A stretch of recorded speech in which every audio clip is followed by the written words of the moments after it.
మీరు పాడిన సాంగ్స్లో టాప్ 3 సాంగ్స్ మీ ఫేవరెట్ సాంగ్స్ చెప్పండి. ఐ కెన్ సే కలుసుకోవాలని. యా అది మిస్ అయ్యాను నేను చెప్పడం. I love that Priya song. Priya and గుండెల్లో ముందు అండ్ సత్యం. ఓకే. నా పర్సనల్గా నాకు ఇష్టమైన పాటలు ఈ మూడు. స్పెల్ ది వర్డ్ సారిజం. SARIESM. TSA. సైలెంటా మా అమ్మ తల్లి సరిపోయింది. టీ కూడా ఉందని తెలియదు మాకు. అది చిత్రం. అందుకని అడిగాను ఈ క్వశ్చన్. చాలా తెలివిగా అడిగాను. బాగుంది. TSARISM అంటే people who support Russian system of government అన్నమాట. యా.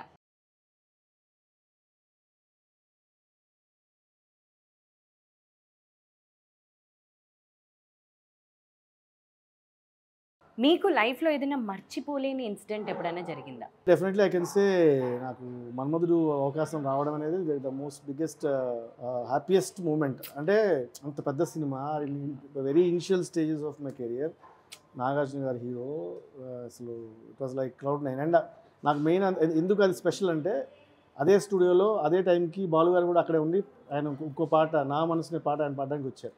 వావ్. సో ఆయన పాడి వెళ్ళిన తర్వాత నేను ఈ సాంగ్ టేక్ చేశాను. సో ఆయన బ్లెస్సింగ్స్ తీసుకుని నెక్స్ట్ ఇమ్మీడియట్గా ఆ సాంగ్ టేక్ చేశాను. సో ఇట్ వాజ్ లైక్ ఒక అంటే ఆయన స్కూల్ నుంచి వచ్చి అక్కడ స్టార్ట్ అయ్యాం మనం అందరం. అంతా అక్కడ స్టార్ట్ అయ్యి సేమ్ టైం ఒకటేసారి ప్లేబ్యాక్ ఆయన పాడుతున్న సినిమాలో ఫస్ట్ టైం కూడా అంటే ఆయన లైవ్గా ఆయన పాడడం చూశాను, రికార్డింగ్ చూసే అదృష్టం కలిగింది నాకు. మర్చిపోలేని moment. Great.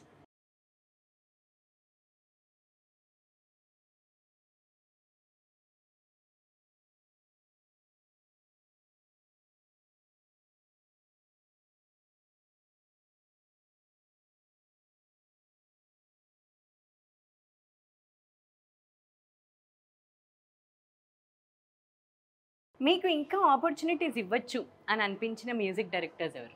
Definitely I can. నాకు డిఎస్పి చాలా ఇది పాడి, ఇట్స్ బీన్ లాంగ్ టైం.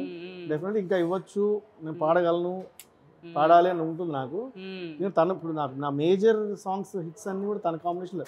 తనకి యాక్చువల్ నెంబర్ ఆఫ్ సాంగ్స్ తక్కువ నేను పాడింది, 15 పాడి ఉంటాను నేను. బట్ అన్ని పెద్ద సినిమాలు, పెద్ద హీరోలు, ఆల్మోస్ట్ పెద్ద కాంబినేషన్స్ కదా. సో అలా సడన్గా ఆగిపోయింది, సడన్గా ఎందుకో బ్రేక్ పడింది అది చాలా లాంగ్ బ్యాక్. అంటే